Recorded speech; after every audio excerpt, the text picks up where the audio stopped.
Greetings and welcome to the Bloomin Brands fiscal third quarter 2025 earnings conference call.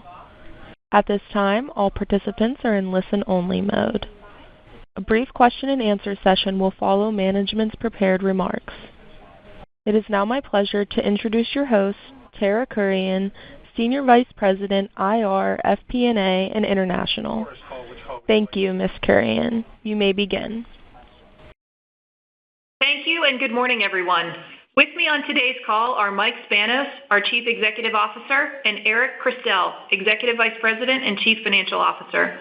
By now, you should have access to our fiscal third quarter 2025 earnings release and our investor presentation slides, both of which can be found on our website at www.bloominbrands.com in the Investors section.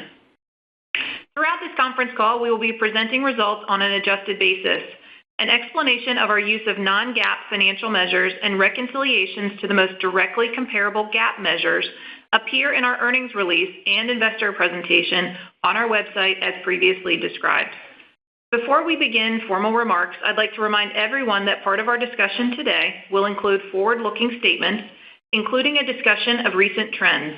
These statements are subject to numerous risks and uncertainties that could cause actual results to differ in a material way from our forward-looking statements. Some of these risks are mentioned in our earnings release. Others are discussed in our SEC filings, which are available at www.sec.gov. During today's call, we'll provide a brief recap of our financial performance for the fiscal third quarter 2025, current thoughts on fiscal 2025 guidance, and our turnaround strategy. Once we've completed these remarks, we'll open the call up for questions. With that, I would now like to turn the call over to Mike Spanos. Thanks, Tara, and good morning, everyone. On today's call, we will discuss three topics. First, I will summarize my observations during my first year and our actions against our operational priorities that we communicated in February to simplify the agenda, deliver a great guest experience, and turn around Outback. Second, Eric and I will review our third quarter results and updated guidance for this year. And third, I am very excited for Eric and I to share the details of our turnaround strategy. I would also like to welcome Eric to his first earnings call. Let's start with my observations and our progress against our operational priorities. We have a great culture and team, and it is a privilege to lead this team as we embark upon our turnaround. Bloomin Brands is a company of restaurants with 4 founder-inspired brands. Our culture and spirit as an organization is grounded in our principles and beliefs, inspiring how we serve each other and our guests. It unites us with a common vision that our success is achieved one restaurant at a time, measured by growth in sales and profits, and is the result of taking care of our people and guests. To build upon that culture and execute a strategic transformation, it is important to get the right leadership team in place. The changes made to the team this year have reinforced a culture grounded in our founders' principles and beliefs, executing with an operational mindset and a passion for guest hospitality. We each bring different but critical and complementary experiences and skills to the table. Our recently announced Fleming's brand president, Pat English, exemplifies a passion for the team, our guests, and consistency of execution. Pat has 35 years of fine dining operational leadership experience, including 2 decades with Fleming's. Our brand presidents are all new to role this year, and importantly, they are all operators that collectively average 34 years of restaurant industry experience. I would also like to thank Shalina Henry for her leadership and impact on the Fleming's and Bloomin Brands business over her impressive 13-year career with the organization. We wish her the best in her future. In addition to our culture and team, we have iconic brands with strong equity, strong cash flow, a healthy balance sheet, and ample liquidity to enable a turnaround. We compete in large and growing categories like steak and Italian. However, we face several critical challenges, including overly complex menus, unclear brand positioning, inconsistent guest experiences, a gap in steak quality, and diminishing value perception. We had drifted away from making decisions centered on the guest experience. Solving these challenges, especially at Outback, are necessary to turn around the company.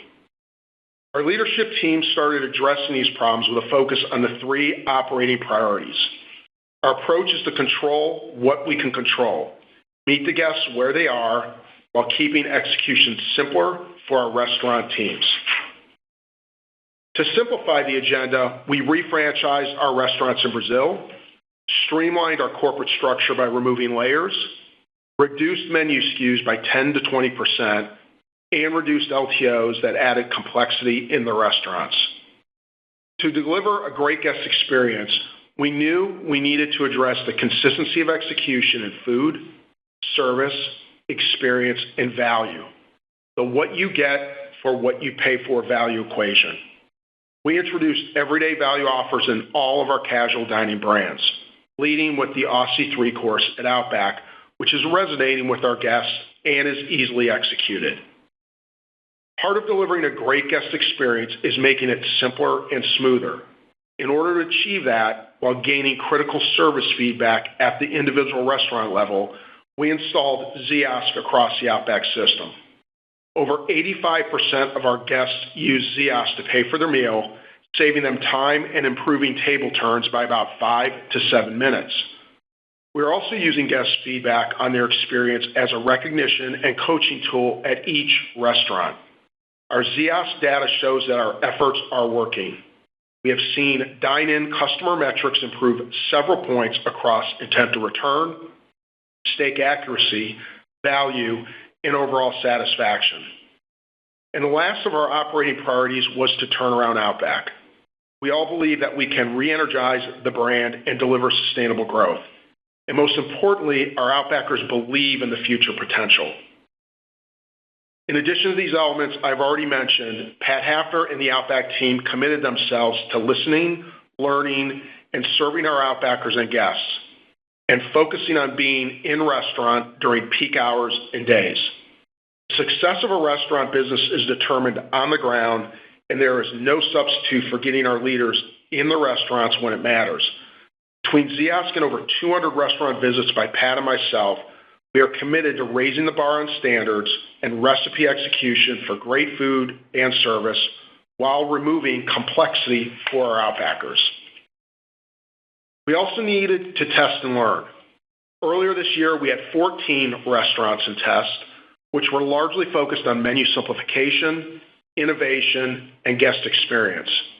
In September, we expanded the test to 42 restaurants across several markets. These restaurants have integrated test cells with steak quality, menu innovation, enhanced service models, and value components.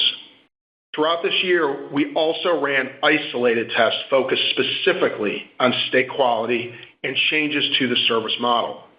These tests have accelerated our learnings, influenced our immediate business actions, validated our strategic initiatives, and provided us with a better understanding of the change management realities of scaling improvements, which heavily influenced the sequencing we have planned for the initiatives in our turnaround strategy for Outback.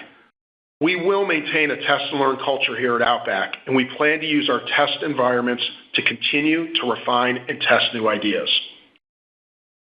Turning to our third quarter results and updated guidance for 2025.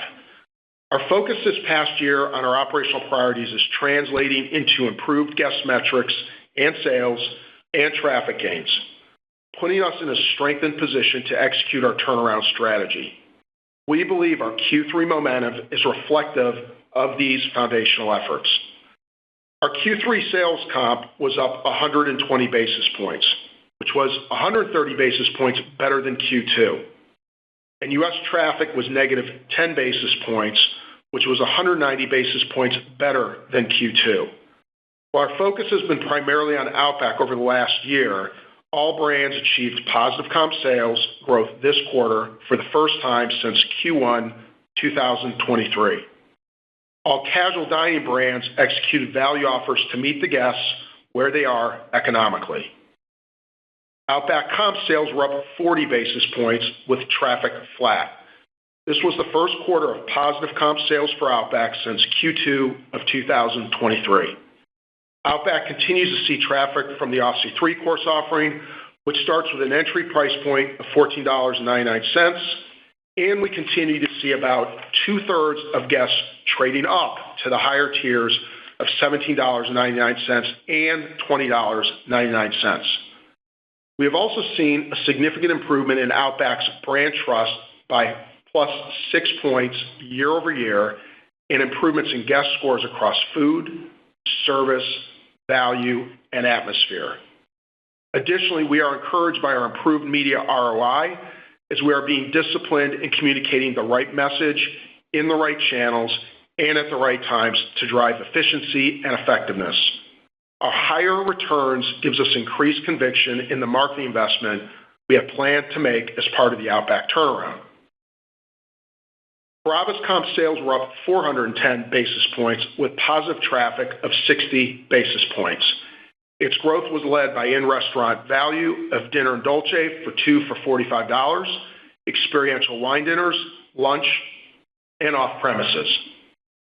Bonefish comp sales were up 80 basis points with traffic of negative 170 basis points.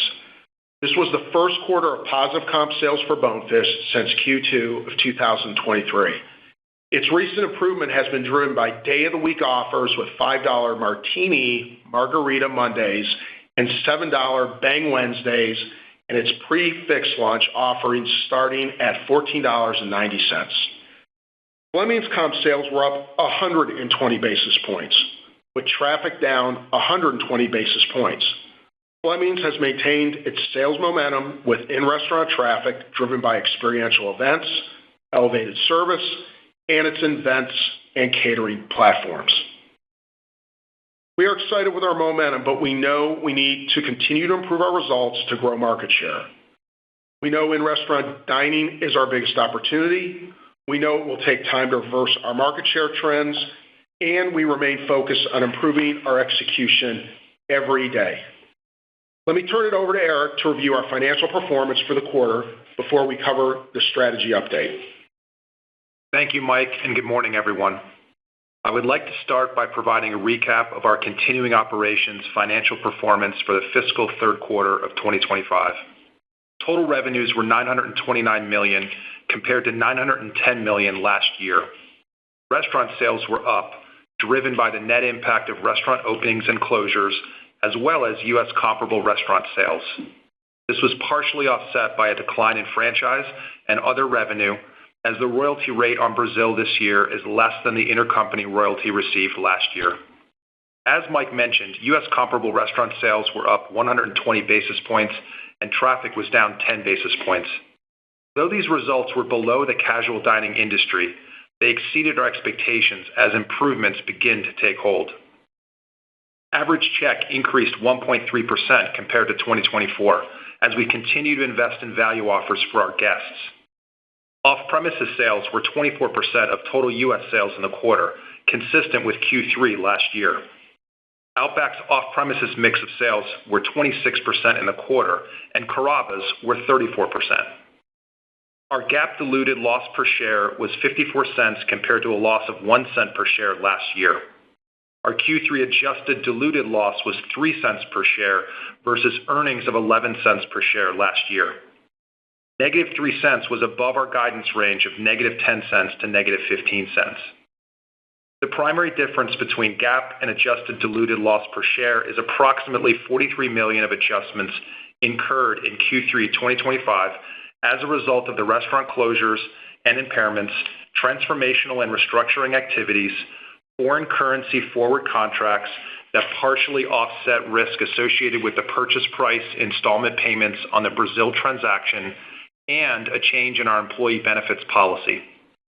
Q3 adjusted operating margins were 0.8% versus 2.3% last year. The 150 basis point difference between this year and last year was driven by 1. COGS inflation of 4.9%. We lapped a significant rebate from Q3 of last year, which drove a higher inflation rate this quarter. We expect the full-year COGS inflation to be between 3 and 3.5%. 2. Labor inflation of 3.3% as we continue to experience inflationary pressure on wages. We expect the full-year labor inflation to be approximately 3.5%. And 3. Higher operating and supply expenses, mostly driven by inflation, as well as 60 basis points from higher insurance expense. As it relates to our 33% retained ownership in Brazil, which is classified using equity method investment accounting, we recognized a loss of $300,000 in Q3. This was slightly better than our expectation, driven by updated estimates on the stepped-up fair value basis of accounting for the assets. We expect the total impact on the full year to be approximately negative $5 million. Turning to our capital structure in Q3, total debt net of cash is $896 million. Our leverage metrics are 4.3 times on a lease-adjusted net leverage basis and 2.9 times on a net debt to adjusted EBITDA basis. We expect the second installment of the Brazil refranchising transaction to be received this month, and we will apply the proceeds to our revolver. We anticipate this payment to be approximately $122 million, adjusting for an updated FX rate and withholding taxes. This does include approximately $15 million of interest income on the receivable. We expect lease-adjusted net leverage to move from 4.3 times to 4.0 times, and net debt to EBITDA to move from 2.9 times to 2.5 times on a pro forma basis with the proceeds applied to the Q3 balance. Turning to our guidance, we are raising our U.S. comp sales guidance range for the full year to be between flat to positive 50 basis points, driven primarily by our current momentum. We are raising our adjusted diluted earnings per share range to be $1.10 to $1.15. As a reminder, we are in a tax benefit situation driven by FICA tip credits relative to earnings. We expect an adjusted tax benefit in the range of approximately $10 to $12 million in 2025, which is included in our updated guidance. We continue to track toward capital expenditures of approximately $190 million for the full year. As it relates to the fourth quarter 2025, we expect U.S. comparable restaurant sales to be between positive 50 basis points and positive 150 basis points. We expect Aussie three-course to continue to have a positive impact on our sales as we are lapping underperforming promotions from 2024. We expect Q4 adjusted diluted earnings per share to be between 23 cents and 28 cents. This earnings per share range includes an estimated negative impact from our 33% Brazil ownership to be approximately $1.5 million. Let me turn it back over to Mike to walk through the strategy update. Thanks, Eric. As I mentioned, our strong Q3 results and operating momentum give us confidence to now launch our holistic turnaround strategy focused on Outback Steakhouse. Through our testing this year, we identified no-regret investments that are critical to the success of the turnaround. Our Outbackers and our guests are telling us that these are the right things to do and are consistent with our foundation in terms of quality, service, and experience, and we know they are required to deliver sustainable profit growth and market share gains. We have identified approximately $75 million of investments across 2026 through 2028, with approximately $50 million being spent in 2026. The investments will be across steak quality, service, our people, the guest experience, and marketing. We will offset the turnaround investments with approximately $80 million of non-guest-facing productivity in 2026 through 2028, with approximately $30 million occurring in 2026. In simple terms, 2026 is the year with the majority of investments, with a net investment of approximately $20 million.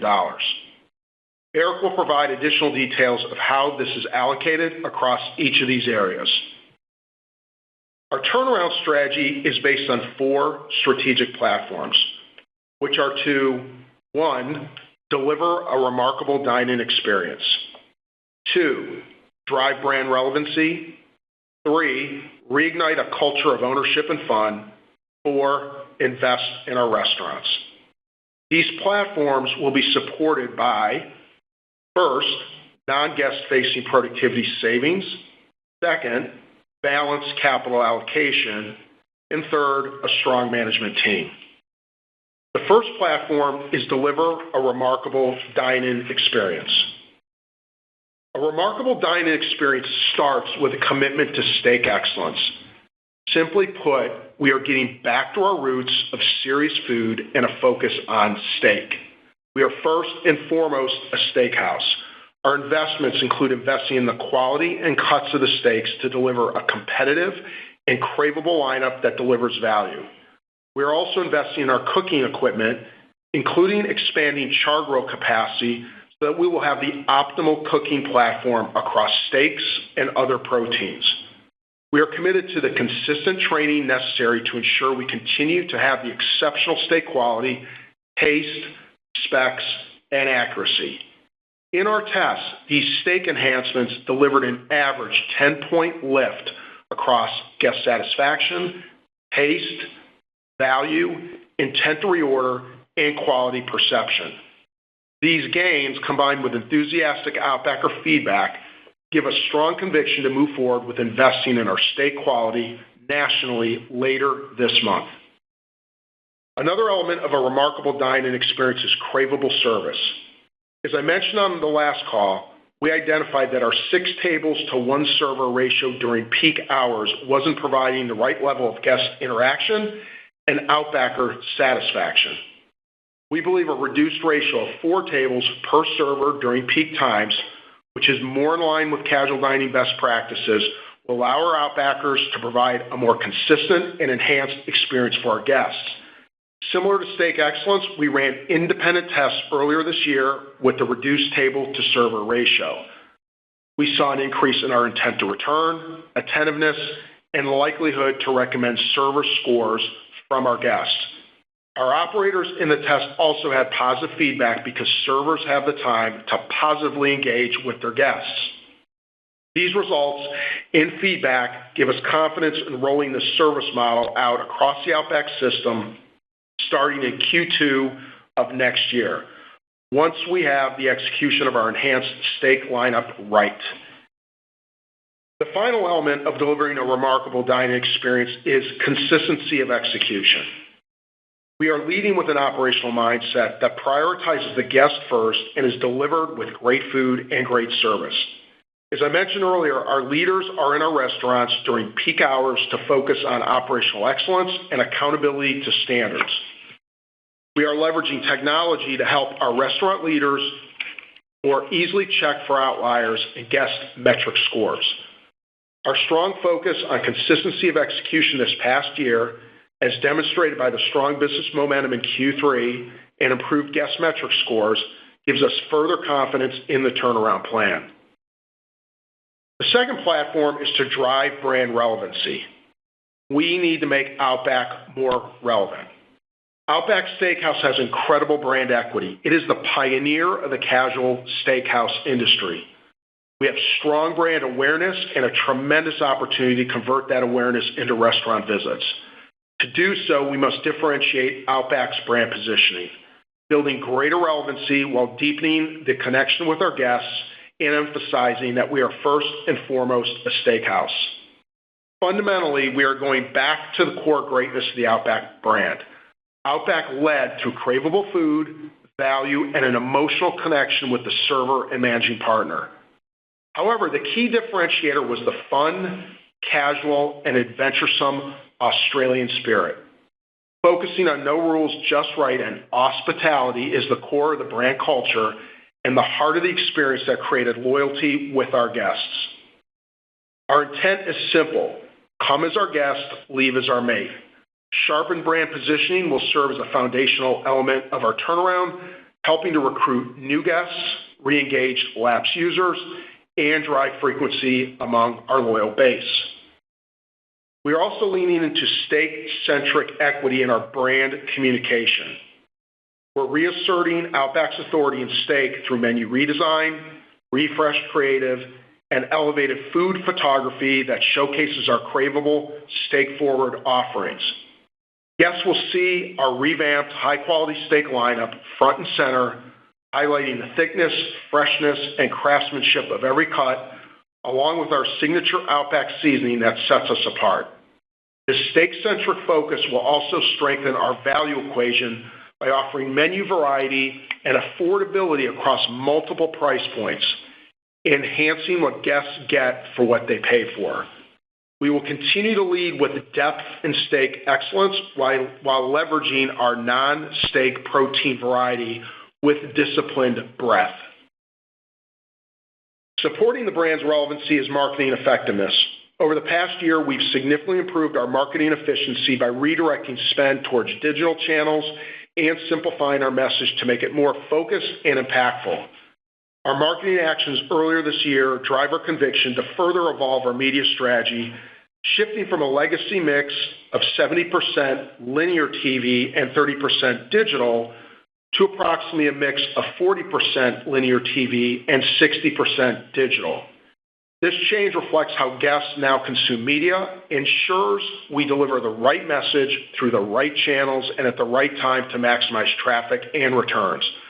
With renewed confidence in our brand positioning and turnaround momentum, we plan to increase our marketing investments next year. The third platform, reignite a culture of ownership and fun. Our turnaround will be delivered by and through our people. Every brand has a field guide. It's a small booklet that explains the principles and beliefs for the brand. Every Outbacker has one. I have one. It states that our success is based on our belief that people want to be part of something they can be proud of, is fun, and that includes and values them. Outbackers have pride and ownership in the success of their restaurant. To enhance our already strong culture, we are making investments across leadership development, engagement, training, field compensation, and recognition. This begins with ensuring we have the right managing partner for every one of our restaurants. Our managing partners are owners and leaders. Restaurants with stability in the managing partner role have been proven to be our most successful, including having the lowest hourly turnover and strong engagement, leading to improved performance. To retain the best partners, they need to be compensated competitively and incentivized to drive the operational priorities. We are committed to our people, and we know that when we take care of our people, our Outbackers serve each other and the guests with pride and ownership. Our fourth platform is invest in our restaurants. As I've said on prior calls, we need to invest back into our restaurants. Our goal is to touch nearly all of the Outback restaurants by the end of 2028, with targeted initiatives to refresh the interior and exterior. With this asset refresh, we will focus on guest-facing areas, the areas that make a positive impact in restaurant ambiance. We have tested various remodel scopes this year and will leverage learnings as we roll out the asset refresh broadly. These investments and this renewed focus gives us confidence that our guests will have a better in-restaurant experience to complement the other platforms of the turnaround. I will now turn it back over to Eric to walk through the investments, productivity, and capital allocation. Thanks, Mike. As we think about the constructs for next year, Mike mentioned there are no-regret investments that support and enable their turnaround. These total to approximately $50 million in 2026. We expect this to be the bulk of the turnaround investments. These investments will be offset by approximately $30 million of productivity for a net investment of approximately $20 million in 2026. The $50 million of investment will primarily be concentrated in Q2 through Q4 of next year and will support the investments in center-of-the-plate food quality, including steak excellence improvements and menu redesign of approximately $25 million, investing in service and the guest experience of approximately $7 million, and investing in our people of approximately $8 million. We also intend to increase our marketing spend by approximately $10 million as part of the overall $50 million investment. In addition to the approximate $50 million of turnaround investments in 2026, we plan to invest approximately $25 million across 2027 and 2028 for a total investment cost of approximately $75 million. The majority of the $25 million will be an increase in marketing spend to support the turnaround efforts. In addition to the approximate $30 million of productivity savings for 2026, we've identified an additional $50 million of non-guest-facing productivity across 2027 and 2028 for a total of approximately $80 million in productivity. For productivity, we are targeting areas that are non-guest-facing. We are negotiating costs with suppliers, optimizing product selections, and eliminating unnecessary vendor spend. We are also focused on tighter processes in the restaurants, leveraging technology for increased data visibility and outlier management. We are optimizing labor scheduling and focusing on areas where we can simplify operations in the back of the house. In total, we estimate savings next year to be approximately $30 million, spread relatively evenly throughout the year. These savings apply across brands and at the corporate level. On our capital allocation, our strategy will be twofold. One, to invest in the base business as well as our restaurants, and two, to pay down debt. Capital expenditures next year will be slightly more than what we will spend this year, with the primary change in capital being a shift of dollars previously spent on new restaurants towards restaurant asset refreshes and remodels. As Mike mentioned, we are focused on refreshing nearly 100% of the Outbacks by the end of 2028. We will get started in Q1 next year, and we'll look to spend an average of $400,000 per unit.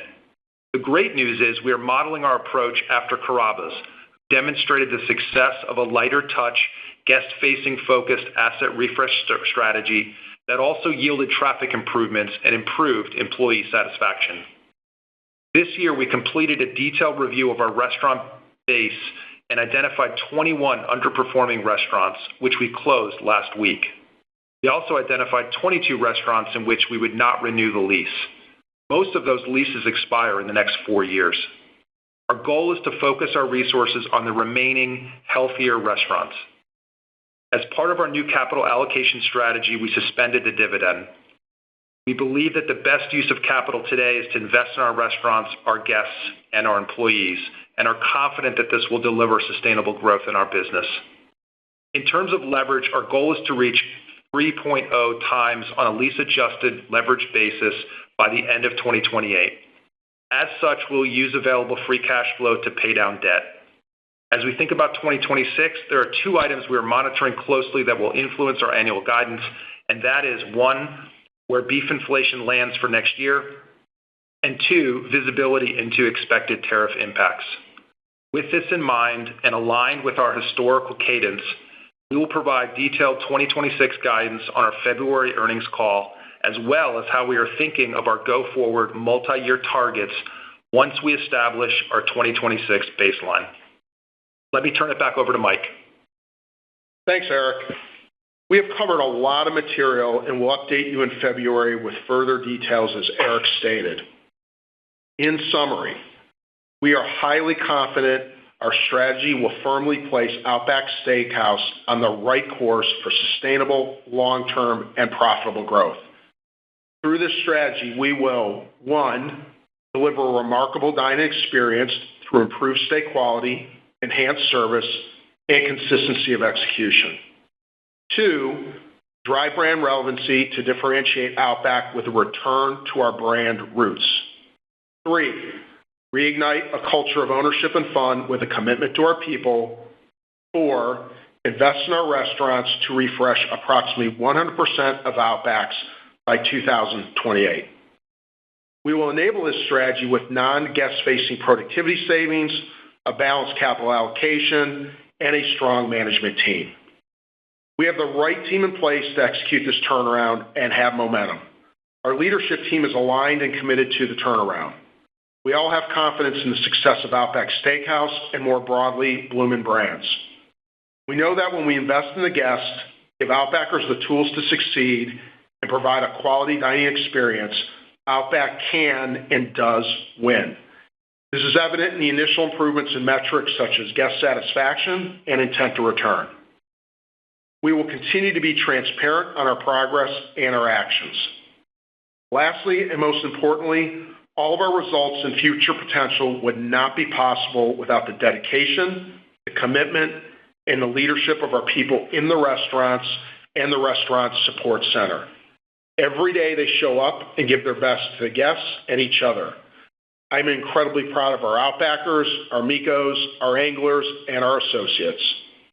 Thank you for what you do and your commitment to making the Bloomin Brands turnaround a success. With that, let me open up the call for questions.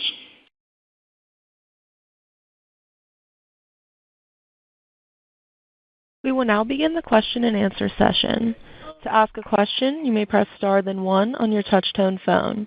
If you are using a speakerphone, please pick up your handset before pressing the keys. If at any time your question has been addressed and you would like to withdraw your question, please press star then two. Please limit yourself to one question and one follow-up. At this time, we will pause momentarily to assemble our roster.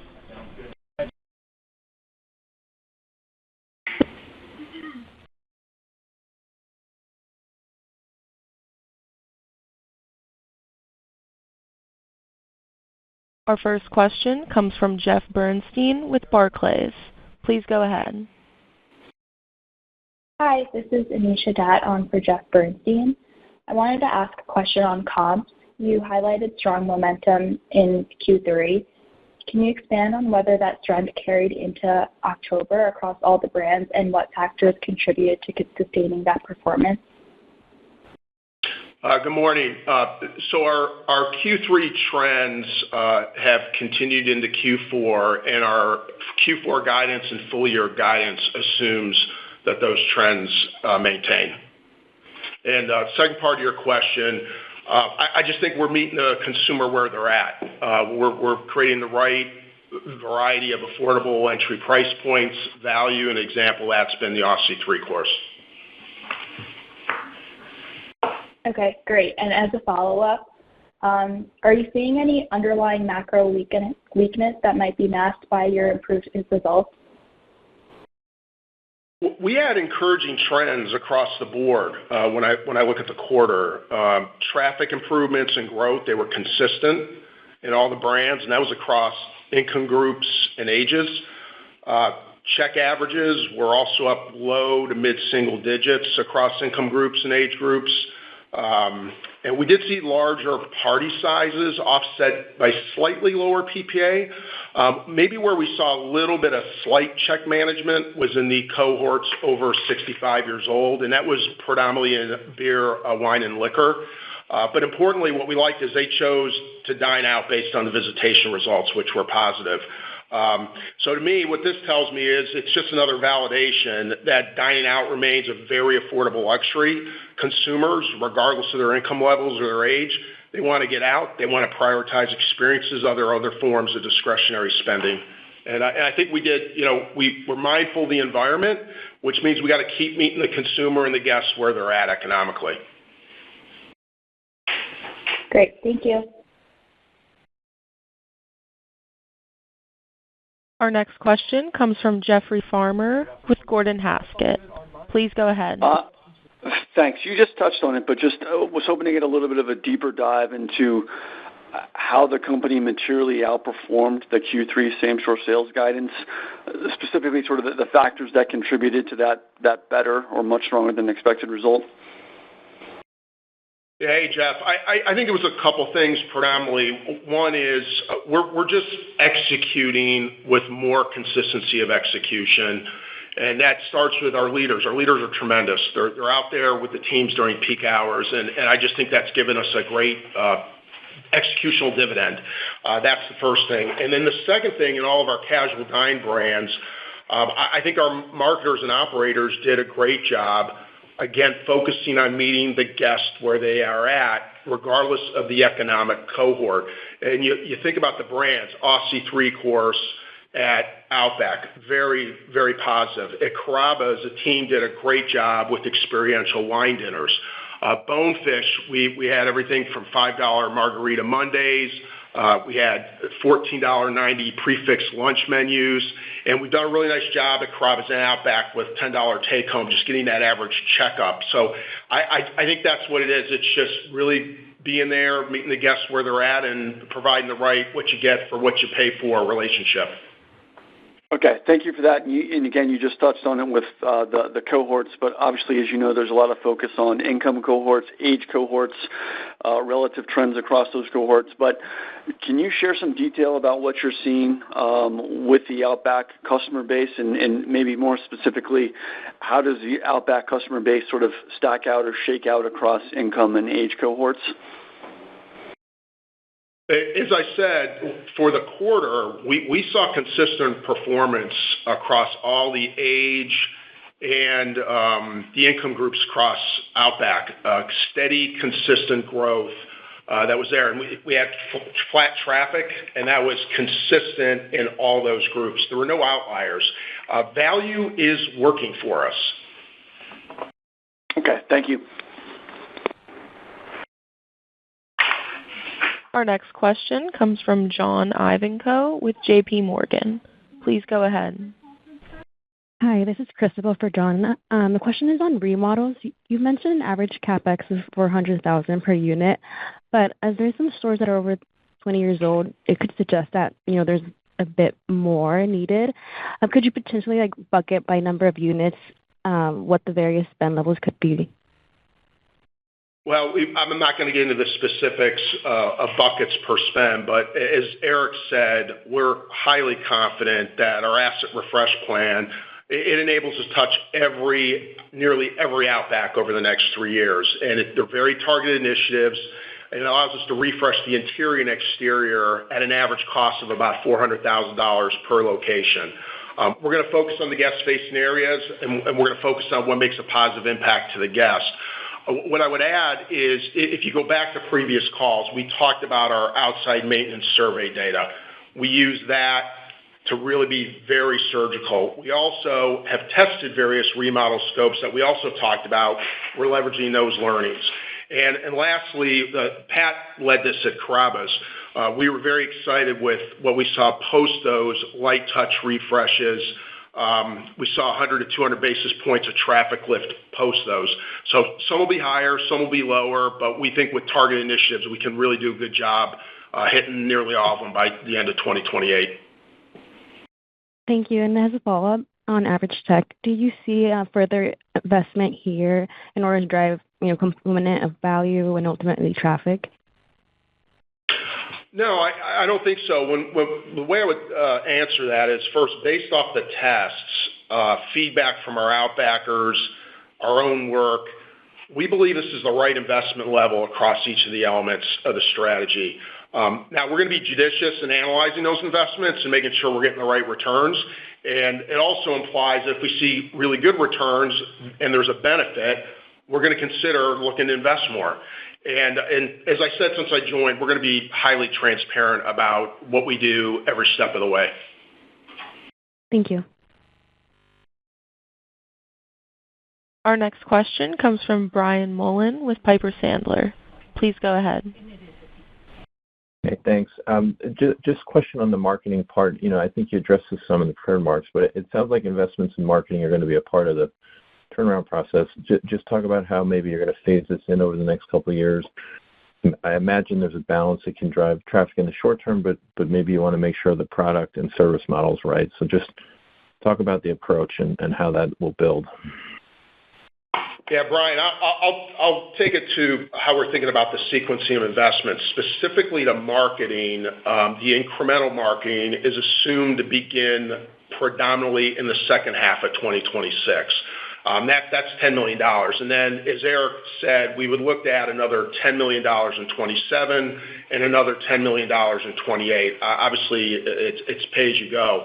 And you're right, we have thought about the total execution of the platforms in more of a sequential manner because we want to be very thoughtful that we allow our Outbackers to be brilliant at the basics. We don't want to overload them with tasks. So step one was get the operational priorities, get the foundation of base execution right. That's what we've been honed in on this year. Second, we're launching steak quality at the end of this month. And we're going to work hard at getting that right. And then in Q2 of 26, we'll launch the elements of the service model. And then after that comes the marketing. And then the nice thing about Ziosk, it's going to allow us to keep evaluating location by location, geography by geography on how we're doing on the execution.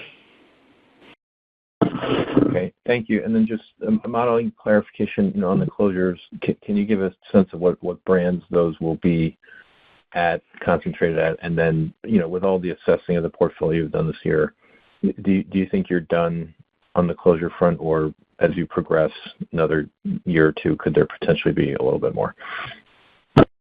Yeah, the closures were Outback, Bonefish, and Carrabba's. At this time, we don't see any more action needed. As we said, we've been very thorough in our asset evaluation over this last year, and that's where we're at this point. Okay, thank you. Our next question comes from Jon Tower with Citi. Please go ahead. Great. Thanks for taking the question. Maybe just digging into the Aussie 3-Course, can you help us think about or speak to how that mixed in during the third quarter? Sounds like it's been relatively successful in terms of the different levels that you're offering the guests. And how are you thinking about this business or this value platform going into 2026? Obviously, beef inflation is out there. It's well discussed amongst investors. How are you thinking about holding the line on pricing there? Should we run into a fairly significant wall of beef inflation over the next 12 or 24 months? Yeah, John, so I got two questions there. So first, starting on your question about Aussie 3-Course, we're very pleased. We like the results in Aussie 3-Course, and it's mixing exactly where we expected it to. And as I said, what I like about it is 2/3 of the guests are trading up into that $17.99, $20.99. And what I didn't comment as well, we got a lot of guests trading up on desserts as well, which is really encouraging. They're spending an extra $3 to get a chocolate thunder versus getting the cheesecake. So very consistent with what we expected, and our plans, consistent with 25, are to continue in all the casual dining brands to have a value offer. Because we need to be very mindful of pricing with inflation, but we also have to meet the guests where they're at to get them to engage. And a lot of them show up thinking they're going to buy the Aussie 3-Course, and they pick a picture on the menu, and they eat something else. And that's a good dynamic. In terms of beef, what I would say is, for 25, we see this as a mid-single digits reality. We'll communicate what we see beef doing in February when we get to the 2026 guidance. But I'd say two other things. One, we like the resiliency of the beef category. It continues to grow. Americans are engaging in it. And one other thing that I think is important is the relative value works for us. And what I mean by that is we're getting a lot of guest feedback that guests know they can come into Outback, get a perfectly cooked steak at a great value, get a couple sides, get a great experience, and they're out of the house, but yet it's almost the same cost as what they're paying for beef at retail. And what that, again, tells me is Americans want to get out. They're going to prioritize getting out of the house into casual dine over other discretionary spending. Yeah, it makes sense to me. People don't want to risk the idea of screwing up a steak at home, go to you guys and get a good experience in the process as well. So I guess one of the other questions that I had, you'd offered a lot with respect to the business transformation over the next 12 to 36 months. I'm curious, you talked about menu redesign and some of the savings behind running through the P&L. I'm just curious, do you feel like the menu is also optimized today? I think, you've gone through and cleaned up some of the SKUs of the past 12+ months, but do you feel like there's more to be done there, or are you at a good point today?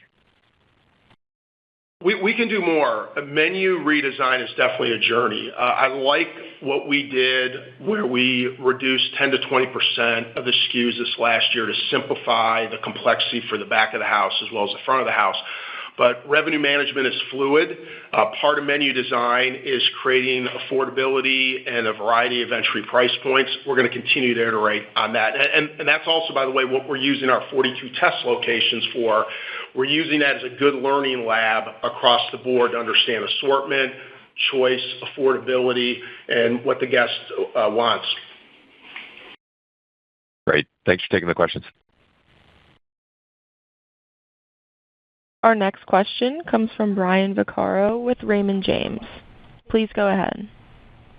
Good morning, and thanks for all the detail on the turnaround. Really helpful.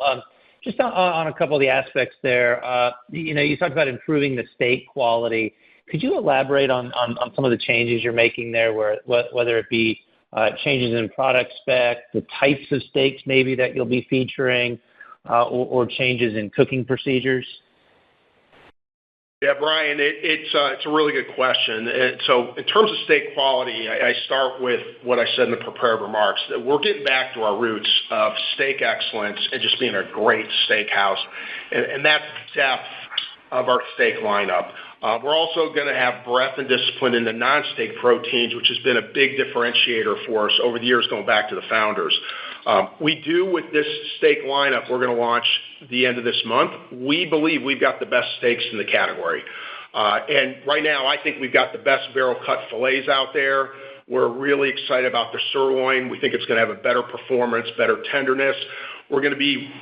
I really like our ribeye lineup that's going to be coming, and we're going to have just, I think, a great thick cut strip, and I'll leave it at that. But the Outbackers, they're really proud. The pride to sell is high, and to me, that's what just gives me a lot of conviction and confidence we're doing the right thing here. All right, thank you. And also just on the guest experience and talking about the consistency of execution, is there any way to level set either currently sort of or the rate of improvement, but just sort of level set what you're seeing in any metrics and what you're tracking on that? Like, do you track the percentage of guests with the problem or other metrics that you might be able to share and how that might be improving year on year across the system or within your test markets, your test pilot stores, the 42 stores? And then maybe as a tack onto that, you talked about investing in your managers and just maybe some more color on the changes to their comp plan or how they're being incentivized, sort of tying their compensation to the performance of the stores that they're managing. Thank you. Yeah, you bet, Brian. So on the survey data, we've looked at a few different things. One is we've looked at comprehensive satisfaction surveys. We've used that especially on the steak work. We also have just leveraged the heck out of Ziosk. And specifically on Ziosk, we look at intent to return, we look at guest satisfaction, we look at complaints per 10,000, and we're able to compartmentalize or bucket those by location, by JVP to really get at the issues. So that, I think, and we're going to continue to do that. In terms of the MP comp, what I'd say there is, our principles and beliefs, the culture is grounded in our managing partners. We know that growing the sales and profits of every restaurant starts with our partners. And therefore, we are making investments in the field compensation. We need to ensure we're competitive in the market. That allows us to have the right partners enroll. And that structure that drives that ownership has got to align with our business objectives. What's exciting is those investments in field compensation, they're going to always enhance the team member, the guest experience, and we've seen lower hourly, lower manager turnover when we have tenured partners enroll. As far as the specifics, I want to directly and first communicate to our partners. And I'll leave it at that here. Out of respect to them, we need to have the discussion directly with them on how we're moving forward. Understood. Thank you very much. Thank you. Our next question comes from Sara Senatore with Bank of America. Please go ahead. Oh, thank you. Just, I guess, one quick housekeeping question and then a question about Ziosk. Could you just let me know how much price you had on the menu? I'm just trying to reconcile, I think, with probably like kind of 4% price versus, more modest increase in check, but then what you said about seeing some good spending patterns by, across different cohorts. So if you could just talk to that dynamic, and then I'll, like I said, I have a question on Ziosk. Sure. Hey, Sarah, it's Eric. So our Q3 pricing was up 3.7%. That's just a tick slightly higher than our full year guidance of mid-threes.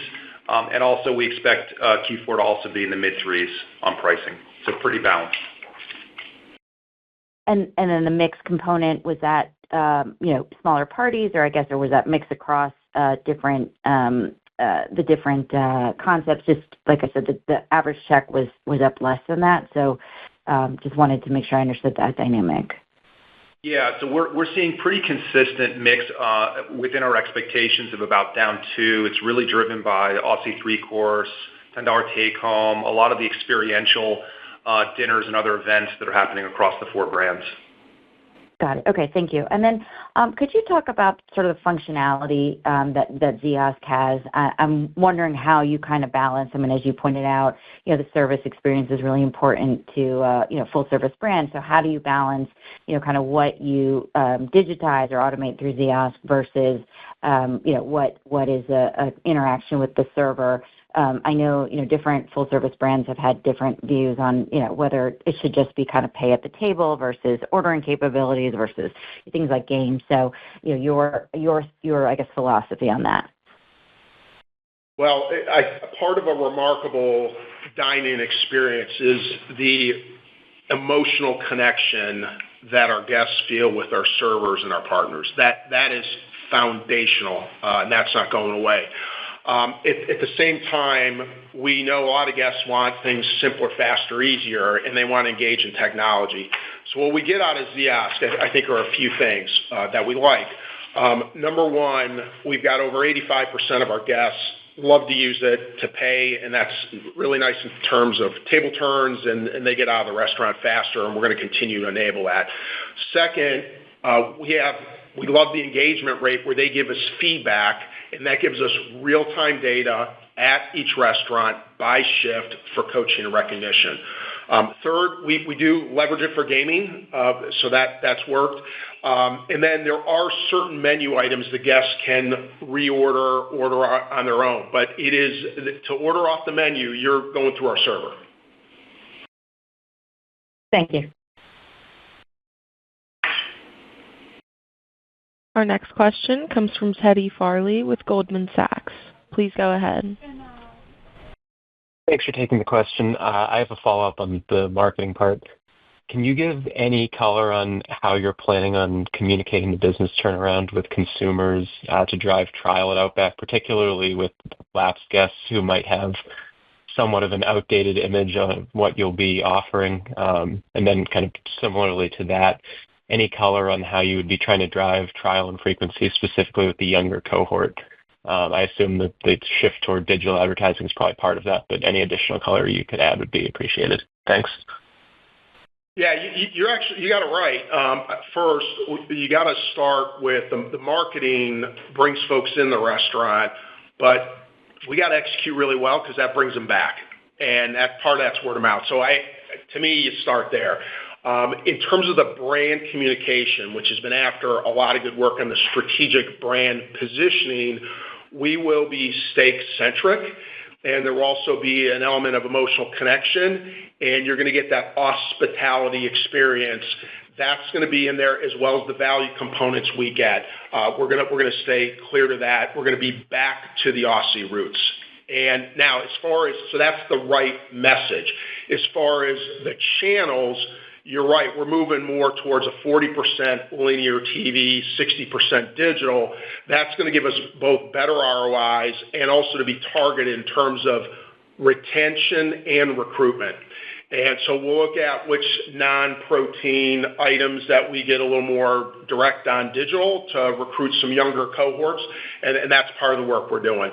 But again, what I want to stress is we're not going to do that. We're not going to turn on that extra marketing until we're really confident we are tight on execution, consistency of execution on steak and service.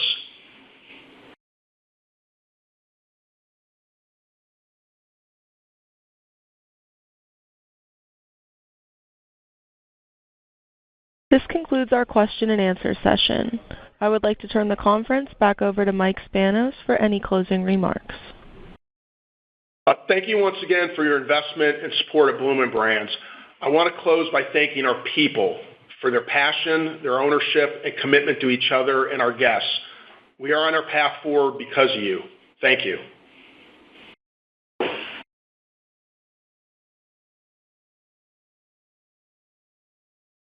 This concludes the conference. Thank you for attending today's presentation. You may now disconnect.